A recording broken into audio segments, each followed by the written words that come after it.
Conscription Day is always the deadliest. Maybe that's why the sunrise is especially beautiful this morning, because I know it might be my last. I tighten the straps of my heavy canvas rucksack and trudge up the wide staircase of the stone fortress I call home. My chest heaves with exertion, my lungs burning by the time I reach the stone corridor leading to General Sorrengail's office.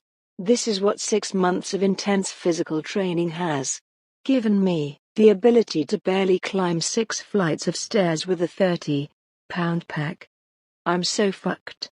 The thousands of 20-year-olds waiting outside the gate to enter their chosen quadrant for service are the smartest and strongest in Navarre. Hundreds of them have been preparing for the Riders' Quadrant, the chance to become one of the elite, since birth.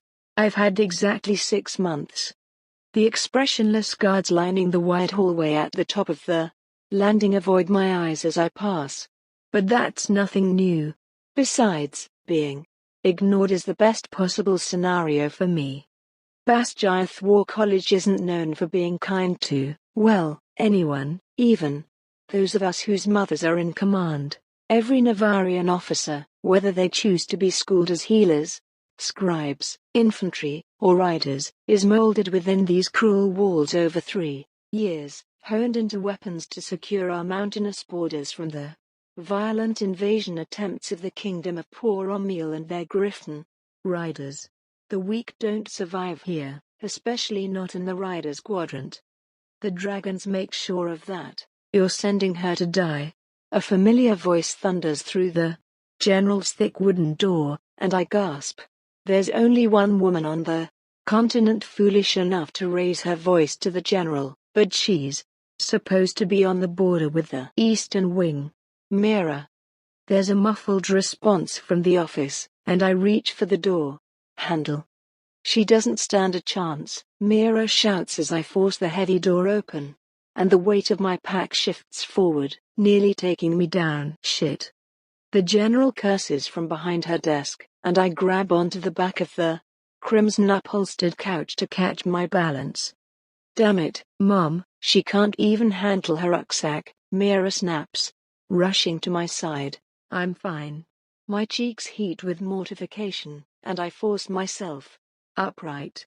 She's been back for 5 minutes and is already trying to save me. Because you need saving, you fool. I don't want this. I don't want any part of this Riders' Quadrant shit. It's not like I have a death wish.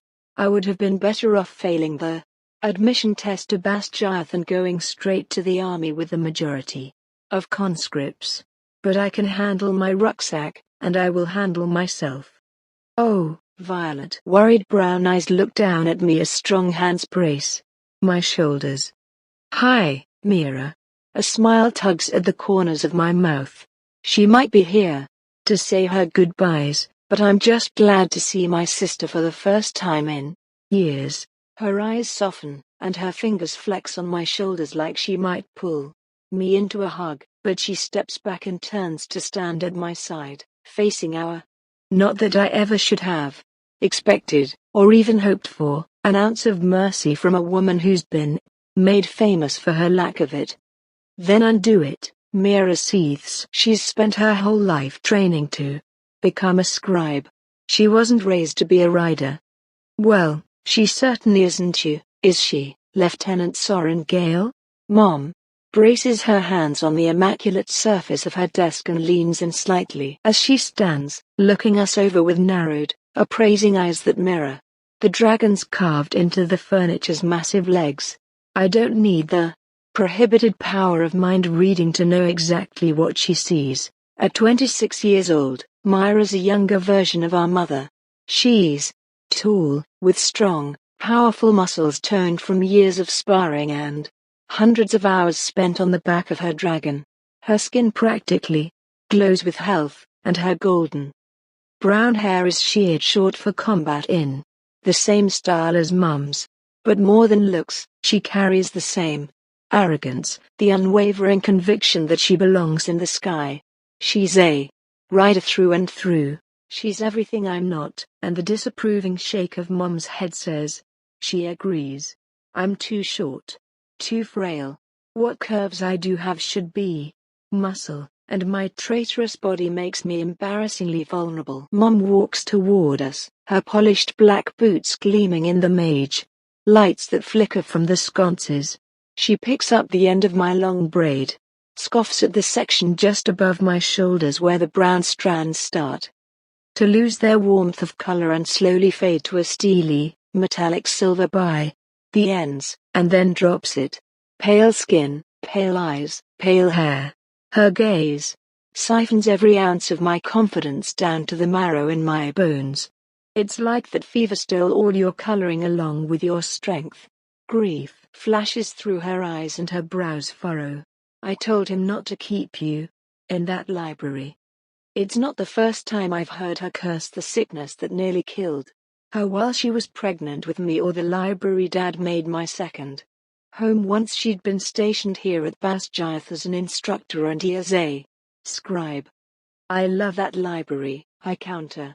It's been more than a year since his heart finally failed, and the archives are still the only place that feels like home. In this giant fortress, the only place where I still feel my father's presence. Spoken like the daughter of a scribe, Mom says quietly, and I see it. The woman she was while Dad was alive. Softer. Kinder, at least for her family. I am the daughter of a scribe. My back screams at me, so I let my pack slip from my shoulders, guiding it to the floor, and take my first full breath since leaving my room. Mom blinks, and that softer woman is gone, leaving only the general. You're the daughter of a rider, you are 20 years old, and today is Conscription Day. I let you finish your tutoring, but like I told you last spring, I will not watch one of my children enter the Scribe Quadrant. Violet. Because scribes are so far beneath riders? I grumble, knowing perfectly well that riders are the top of the social and military hierarchy. It helps that their bonded dragons roast people for fun. Yes. Her customary composure slips. And if you dare walk into the tunnel toward the Scribe Quadrant today, I will rip you out by that ridiculous braid and put you on the parapet myself. My stomach turns over. Dad wouldn't want this, Mira argues, color flushing up her neck. I loved your father, but he's dead, Mom says, as if giving the weather report. I doubt he wants much these days. I suck in a breath but keep my mouth shut. Arguing will get me nowhere. She's never listened to a damned thing I've had to say before, and today is no different. Sending Violet into the Rider's Quadrant is tantamount to a death sentence. Guess Mira isn't done arguing. Myra's never done arguing with Mom, and the frustrating thing about it is that Mom has always respected her for it. Double standard for the win. She's not strong enough, Mum. She's already broken her arm this year, she sprains some joint every other week, and she's not tall enough to mount any dragon big enough to keep her alive in a battle. Seriously, Mira? What the hell? My fingernails bite into my palms as I curl my hands into fists. Knowing my chances of survival are minimal is one thing. Having my sister throw my inadequacies in my face is another. Are you calling me weak? If any of my children is capable of surviving the Rider's Quadrant, it's her. My eyebrows rise. That sounded an awful lot like a compliment, but with Mom, I'm never quite sure.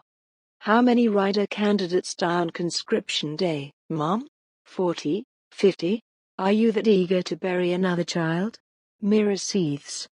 I cringe as the temperature in the room plummets, courtesy of Mom's storm-wielding signet powers she channels through her dragon, Aimsa. My chest tightens at the memory of my brother. No one has dared to mention Brennan or his dragon in the 5 years since they died fighting the Tarish rebellion in the south. Mom tolerates me and respects Mira, but she loved Brennan. Dad did, too. His chest pains started right after Brennan's death. Mom's jaw tightens and her eyes threaten retribution as she glares at Mira. My sister swallows but holds her own in the staring competition. Mom, I start. She didn't mean get Out. Lieutenant. Mom's words are soft puffs of steam in the frigid office. Before I report you absent from your unit without leave, Mira straightens her posture, nods once, and pivots with military precision, then strides for the door without another word, grabbing a small rucksack on the way out. It's the first time Mom and I have been alone in months. Her eyes meet mine, and the temperature rises as she takes a deep breath. You scored in the top quarter for speed and agility during the entrance exam. You'll do just fine. All Sorrengails do just fine. She skims the backs of her fingers down my cheek, barely grazing my skin. So much like your father, she whispers before clearing her throat and backing up a few steps.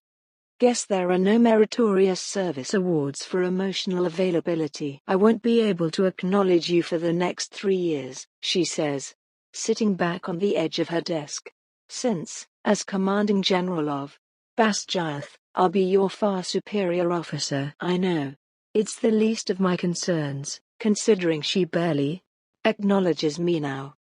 You won't get any special treatment just because you're my daughter, either. If anything, they'll come after you harder to make you prove yourself. She arches an eyebrow. Well aware. Good thing I've been training with Major Gilstead for the good luck, candidate Sorrengail. She moves back behind her desk, effectively dismissing me. Thank you, General. I heft my pack onto my shoulders and walk out of her office.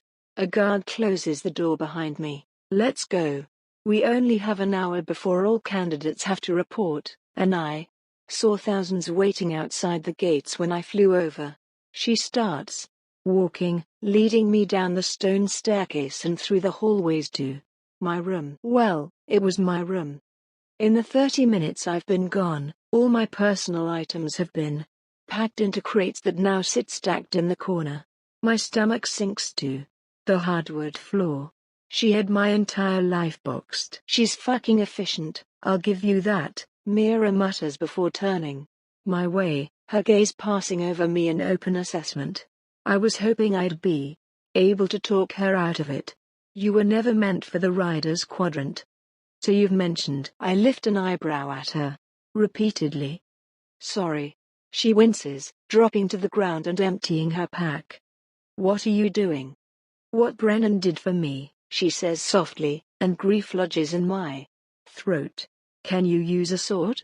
I shake my head. Too heavy. I'm pretty quick with daggers, though. Really damned quick. Lightning quick. What I lack in strength, I make up for in speed. I figured. Good. Now, drop your pack and take off those horrible boots. She sorts through the items she's brought, handing me new boots and a black uniform. Really damned quick. Lightning quick. What I lack in strength, I make up for in speed. I figured. Good. Now, drop your pack and take off those horrible boots. She sorts through the items she's brought, handing me new boots and a black uniform. Put these on. What's wrong with my pack? I ask but drop my rucksack anyway. She immediately opens it, ripping out everything I'd carefully packed. Mira. That took me all night. You're carrying way too much, and your boots are a death trap. You'll slip right off the parapet with those smooth soles. I had a set of rubber-bottomed rider boots made for you just in case, and this, my dear Violet, is the worst case. Books start flying, landing in the vicinity of the crate. Hey, I can only take what I can carry, and I want those. I lunge for the next book before she has a chance to toss it, barely managing to save my favorite collection of dark fables. Are you willing to die for it? She asks, her eyes turning hard. I can carry it. This is all wrong. I'm supposed to be dedicating my life to books, not throwing them in the corner to lighten my rucksack. No, you can't. You're barely thrice the weight of the pack. The parapet is roughly 18 inches wide, 200 feet above ground, and last time I looked, those were rain clouds moving in. They're not going to give you a rain delay just because the bridge might get a little slick, sis. You'll fall. You'll die. Now, are you going to listen to me? Or are you going to join the other dead candidates at tomorrow morning's roll call? There's no trace of my older sister in the rider before me. This woman is shrewd, cunning, and a touch cruel. This is the woman who survived all 3 years with only one scar, the one her own dragon gave her during threshing. Because that's all you'll be. Another tombstone. Another name scorched in stone. Ditch the books. Dad gave this one to me, I murmur, pressing the book against my chest. Maybe it's childish, just a collection of stories that warn us against the lure of magic, and even demonized dragons, but it's all I have left. She sighs. Is it that old book of folklore about dark-wielding vermin and their wyvern? Haven't you read it 1,000 times already? Probably more, I admit. And they're venin, not vermin. Dad and his allegories, she says. Just don't try to channel power without being a bonded rider, and red-eyed monsters won't hide under your bed, waiting to snatch you away on their 2-legged dragons to join their dark army. She retrieves the last book I packed from the rucksack and hands it to me. Ditch the books. Dad can't save you. He tried. I tried. Decide, Violet. Are you going to die, Scribe? Or live as a rider? I glance down at the books in my arms and make my choice. You're a pain in the ass. I put the fables in the corner but keep the other tome in my hands as I face my sister. A pain in the ass who is going to keep you alive. What's that one for? She challenges. Killing people. I hand it back to her. A slow smile spreads across her face. Good. You can keep that one. Now, get changed while I sort out the rest of this mess. The bell rings high above us. We have 45 minutes. I dress quickly, but everything feels like it belongs to someone else, though it's obviously tailored to my size. My tunic is replaced by a tight-fitting black shirt that covers my arms, and my breezy pants are exchanged for leather ones that hug every curve. Then she laces me into a vest-style corset over the shirt, keeps it from rubbing, she explains. Like the gear riders wear into battle. Have to admit, the clothes are pretty badass, even if I feel like an imposter. Gods, this is really happening. Exactly, because that's what you're doing. Going into battle. The combination of leather and a fabric I don't recognize covers me from collarbone to just below my waist, wrapping over my breasts and crossing up and over my shoulders. I finger the hidden sheaths sewn diagonally along the rib cage. For your daggers. I only have 4. I grab them from the pile on the floor. You learn more. I slide my weapons into the sheaths, as though my ribs themselves have become weapons. The design is ingenious. Between my ribs and the sheaths, and my thighs, the blades are easily accessible. I barely recognize myself in the mirror. I look like a rider. I still feel like a scribe. Minutes later, half of what I packed is piled onto the crates. She's repacked my rucksack, discarding anything deemed unnecessary and almost everything sentimental while word-vomiting advice about how to survive in the quadrant. Then she surprises me by doing the most sentimental thing ever, telling me to sit between her knees so she can braid my hair into a crown. It's like I'm a kid again instead of a full-grown woman, but I do it. What is this? I test the material just above my heart, scratching it with my fingernail. Something I designed, she explains, tugging my braid painfully tight against my scalp. I had it specially made for you with Tana's scales sewn in, so be careful with it. Dragon scales? I jerk my head back to look at her. How? Tana is huge. I happen to know a rider whose powers can make big things very small. A devious smile plays across her lips. And smaller things, much, much bigger. I roll my eyes. Mira's always been more vocal about her men than I have been about all 2 of them. I mean, how much bigger? She laughs, then tugs on my braid. Head forward. You should have cut your hair. She pulls the strands tight against my head and resumes weaving. It's a liability in sparring and in battle, not to mention being a giant target. No one else has hair that fades out to silver like this, and they'll already be aiming for you. You know very well the natural pigment seems to gradually abandon it, no matter the length. My eyes are just as indecisive, a light hazel of varying blues and ambers that never seems to favor either actual color. Besides, other than everyone else's concern for the shade, my hair is the only thing about me that's perfectly healthy. Cutting it would feel like I'm punishing my body for finally doing something well, and it's not like I feel the need to hide who I am. You're not. Mira yanks on my braid, pulling my head back, and our eyes lock. You're the smartest woman I know. Don't forget that. Your brain is your best weapon. Outsmart them, Violet. Do you hear me?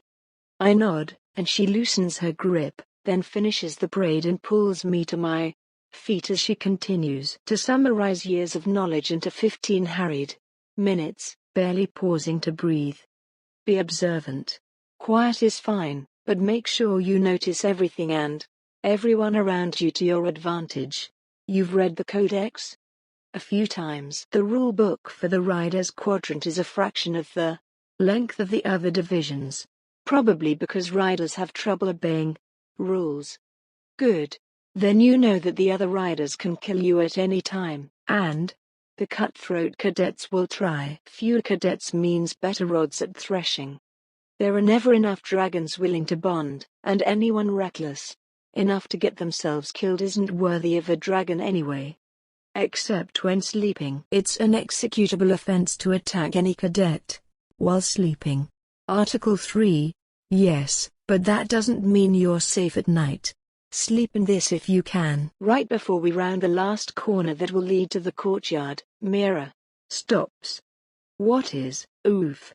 She yanks me against her chest, hugging me tight in the relative privacy of the corridor. I love you, Violet. Remember everything I've told you. Don't become another name on the death roll. Her voice shakes, and I wrap my arms around her, squeezing tight. I'll be all right, I promise. She nods, her chin bumping against the top of my head. I know. Let's go. That's all she says before pulling away and walking into the crowded courtyard just inside the main gate to the fortress. Instructors, commanders, and even our mother are gathered informally, waiting for the madness outside the walls to become the order within. Out of all the doors in the war college, the main gate is the only one no cadet will enter today, since each quadrant has its own entrance and facilities. Hell, the riders have their own citadel. Pretentious, egotistical fucks. I follow Mira, catching her with a few quick strides. Find Dianettos, Mira tells me as we cross through the courtyard, heading for the open gate. Dian?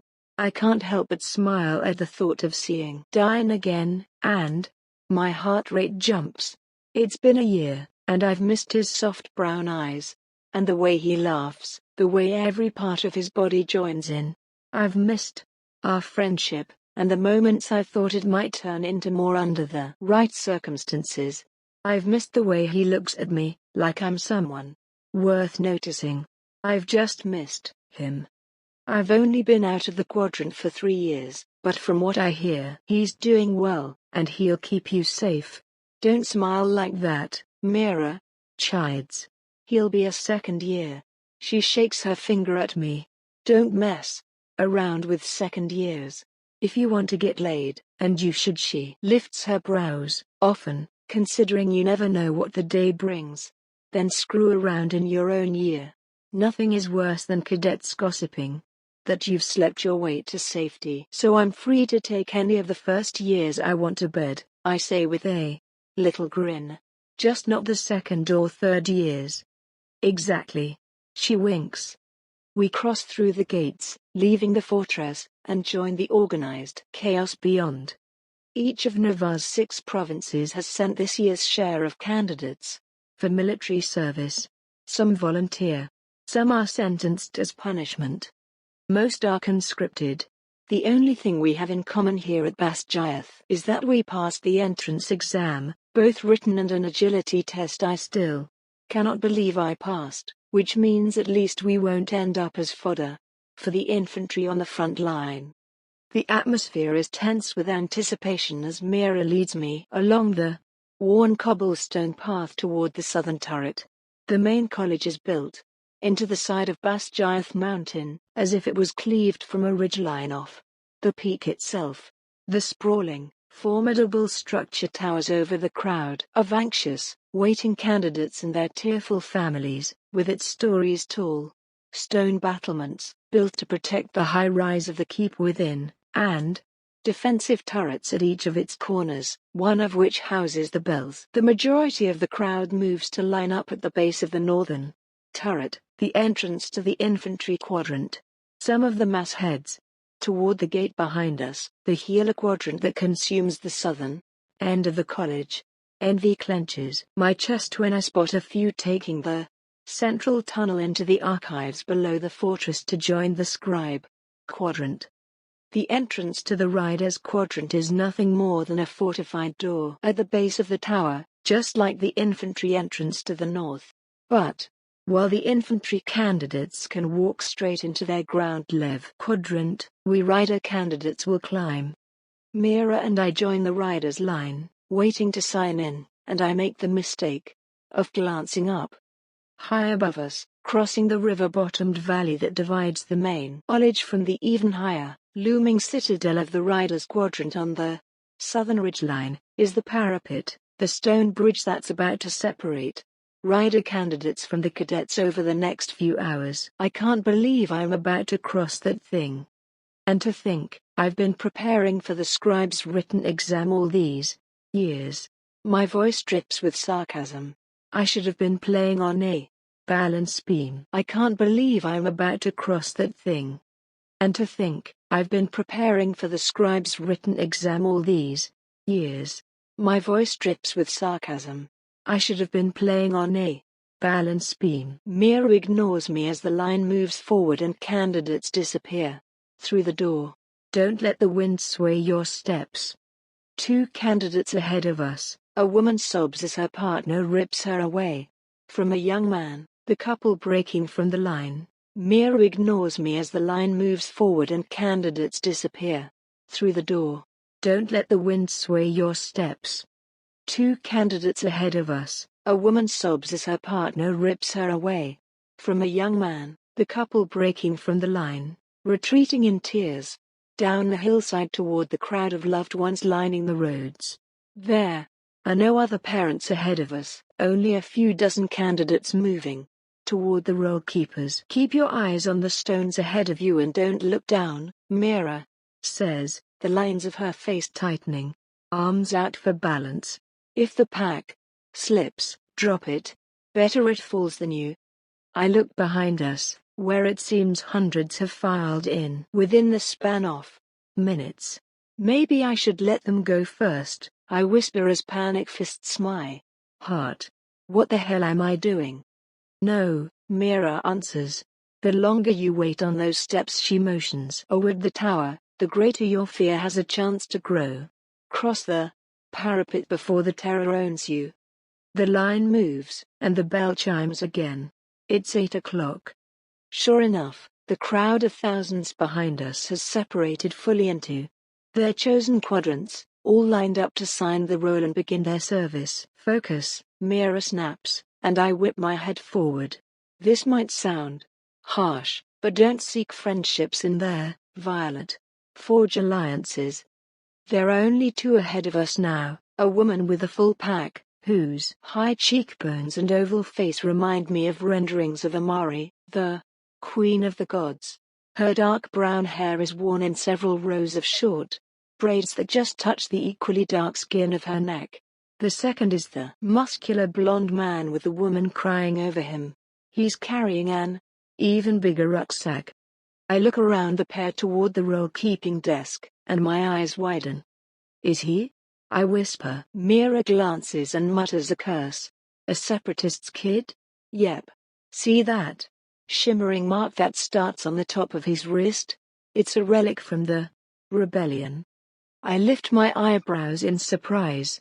The only relics I've ever heard of are when a dragon uses magic to mark the skin of their bonded rider. But those relics are a symbol of honor and power and generally in the shape of the dragon who gifted them. These marks are swirls and slashes that feel more like a dragon uses magic to mark the skin of their bonded rider. But those relics are a symbol of honor and power and generally in the shape of the dragon who gifted them. These marks are swirls and slashes that feel more like a warning than a claiming. A dragon did that?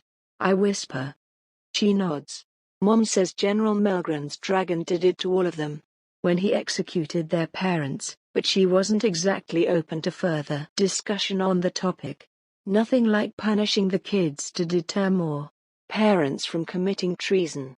It seems cruel, but the first rule of living at Basgiath is never question a dragon. They tend to cremate anyone they find rude. Most of the marked kids who carry rebellion relics are from Tiranda, of course, but there are a few whose parents turned traitor from the other provinces. The blood drains from her face, and she grips the straps of my pack, turning me to face her. I just remembered. Her voice drops, and I lean in, my heart jumping at the urgency in her tone.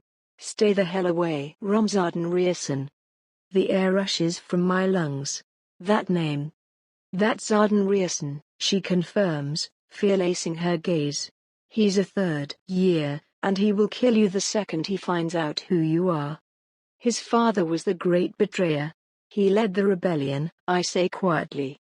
What is Zardan doing here? The children of the leaders were conscripted as punishment for their parents' crimes, Mira whispers as we shuffle sideways, moving with the line. Mom told me they never expected Rierson to make it past the parapet. Then they figured a cadet would kill him, but once his dragon chose him. She shakes her head. Well, there's nothing much that can be done then. He's risen to the rank of wing leader. That's bullshit, I seethe. Then they figured a cadet would kill him, but once his dragon chose him. She shakes her head. Well, there's nothing much that can be done then. He's risen to the rank of wing leader. That's bullshit, I seethe. He's sworn allegiance to Navarre, but I don't think that will stop him. Where you're concerned. Once you get across the parapet, because you will make it across, fine Diane. He'll put you in his squad, and we'll just hope it's far from Rierson. She grips my straps tighter. Stay away from him. Noted. I nod. Next, a voice calls from behind the wooden table that bears the rolls of the rider's quadrant. The marked rider I don't know is seated next to a scribe I do, and Captain Fitzgibbons's silver eyebrows rise over his weathered face. Violet Sorrengail? I nod, picking up the quill and signing my name on the next empty line on the roll. But I thought you were meant for the Scribe Quadrant, Captain. Fitzgibbons says softly. Envy his cream-colored tunic, unable to find the words. General Sorrengail chose otherwise, Mira supplies. Sadness fills the older man's eyes. Pity. You had so much promise. By the gods, the rider next to Captain Fitzgibbons says. You're Mira? Sorrengail? His jaw drops, and I can smell his hero worship from here. I am. She nods. This is my sister, Violet. She'll be a first year if she survives the parapet. Someone behind me snickers. Wind just might blow her right off. You fought at Strathmore, the rider behind the desk says with awe. They gave you the Order of the Talon for taking out that battery behind. As I was saying, Mira puts a hand at the small of my back. This is my sister, Violet. You know the way. The captain nods and points to the open door into the turret. It looks ominously dark in there, and I fight the urge to run like hell. Know the way, she assures him, leading me past the table so the snickering arsehole behind me can sign the roll. We pause at the doorway and turn toward each other. Don't die, Violet. I'd hate to be an only child. She grins and walks away, sauntering past a line of gawking candidates as word spreads of exactly who she is and what she's done. Tough to live up to that, the woman ahead of me says from just inside the tower. It is, I agree, gripping the straps of my rucksack and heading into the darkness. My eyes adjust quickly to the dim light coming in through the equidistant windows along the curved staircase. Sorrengail as in? The woman asks, looking over her shoulder as we begin to climb the hundreds of stairs that lead to our possible deaths. Yep. There's no railing, so I keep my hand on the stone wall as we rise higher and higher. The general? The blonde guy ahead of us asks. The same one, I answer, offering him a quick smile. Anyone whose mother holds on that tight can't be that bad, right? Wow. Nice leathers, too. He smiles back. Thanks. They're courtesy of my sister. I wonder how many candidates have fallen off the edge of the steps and died before they even reach the parapet, the woman says, glancing down the center of the staircase as we climb higher. To last year. I tilt my head when she glances back. Well, 3 of you. Count the girl one of the guys landed on. The woman's brown eyes flare, but she turns back around and keeps climbing. How many steps are there? She asks. 250, I answer, and we climb in silence for another 5 minutes. Not too bad, she says with a bright smile as we near the top and the line comes to a halt. I'm Rhiannon Matthias, by the way. Dylan, the blonde guy responds with an enthusiastic wave. Violet. I give them a tense smile of my own, blatantly ignoring Mira's earlier suggestion that I avoid friendships and only forge alliances. I feel like I've been waiting my entire life for this day. Dylan shifts his pack on his back. Can you believe we actually get to do this? It's a dream come true, right? Naturally, every other candidate but me is excited to be here. This is the only quadrant at Basgiath that doesn't accept conscripts, only volunteers. I can't fucking wait. Rhiannon's smile widens. I mean, who wouldn't want to ride a dragon? Me. Not that it doesn't sound fun in theory. It does. It's just the abhorrent odds of surviving to graduation that sour my stomach. Do your parents approve? Dylan asks. Because my mom's been begging me to change my mind for months. I keep telling her that I'll have better chances for advancement as a rider, but she wanted me to enter the healer quadrant. Mine always knew I wanted this, so they've been pretty supportive. Besides, they have my twin to dote on. Reagan's already living her dream. Married and expecting a baby. Rhiannon glances back at me. What about you? Let me guess. With a name like Sorrengail, I bet you were the first to volunteer this year. I was more like voluntold. My answer is far less enthusiastic than hers. Gotcha. And riders do get way better perks than other officers, he say to Dylan as the line moves upward again. The snickering candidate behind me catches up, sweating and red. Look who isn't snickering now. Better pay, more leniency with the uniform policy, I continue. No one gives a shit what riders wear as long as it's black. The only rules that apply to riders are the ones I've memorized from the codex. And the right to call yourself a supreme badass, Rhiannon adds. That too I agree, pretty sure they issue you an ego with your flight leathers.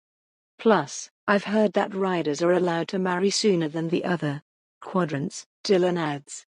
True. Right after graduation. If we survive. I think it has something to do with wanting to continue bloodlines. Most successful riders are legacies. Or because we tend to die sooner than the other quadrants, Rhiannon muses. I'm not dying, Dylan says with way more confidence than I feel as he tugs a necklace from under his tunic to reveal a ring dangling from the chain. She said it would be bad luck to propose before I left, so we're waiting until graduation. He kisses the ring and tucks the chain back under his collar. The next 3 years are going to be long ones, but they'll be worth it. I keep my sigh to myself, though that might be the most romantic thing I've ever heard. You might make it across the parapet, The guy behind us sneers. This one here is a breeze away from the bottom of the ravine. I roll my eyes. Shut up and focus on yourself, Rhiannon snaps, her feet clicking against the stone as we climb. The top comes into sight, the doorway full of muddled light. Mira was right. Those clouds are going to wreak havoc on us, and we have to be on the other side of the parapet before they do. Another step, another tap of Rhiannon's feet. Let me see your boots, I say quietly so the jerk behind me can't hear. Her brow puckers, and confusion fills her brown eyes, but she shows me the soles. They're smooth, just like the ones I was wearing earlier. My stomach sinks like a rock. The line starts moving again, pausing when we're only a few feet from the opening. What size are your feet? I ask. What? Rhiannon blinks at me. Your feet. What size are they? 8, she answers, 2 lines forming between her brows. I'm a 7, I say quickly. It will hurt like hell, but I want you to take my left boot. Trade with me. I have a dagger in the right one. I'm sorry? She looks at me like I've lost my mind, and maybe I have. These are rider boots. They'll grip the stone better. Your toes will be scrunched and generally miserable, but at least you'll have a shot at not falling off if that rain hits. Rhiannon glances toward the open door and the darkening sky, then back to me. You're willing to trade a boot? Just until we get on the other side. I look through the open door. 3 candidates are already walking across the parapet, their arms stretched out wide. But we have to be quick. It's almost our turn. Rhiannon purses her lips in debate for a second, then agrees, and we swap left boots. I barely finish lacing up before the line moves again, and the guy behind me shoves my lower back, sending me staggering onto the platform and into the open air. Let's go, some of us have things to do on the other side. His voice grates on my last freaking nerve. You are not worth the effort right now, I mutter, gaining my balance as the wind whips at my skin, the midsummer morning thick with humidity. Good call on the braid, Mira. The top of the turret is bare, the crenellations of stone rising and falling along the circular structure at the height of my chest and doing nothing to obscure the view. The ravine and its river below suddenly feel very, very far. How many wagons do they have waiting down there? 5? 6? I know the stats. The parapet claims roughly 15% of the rider candidates.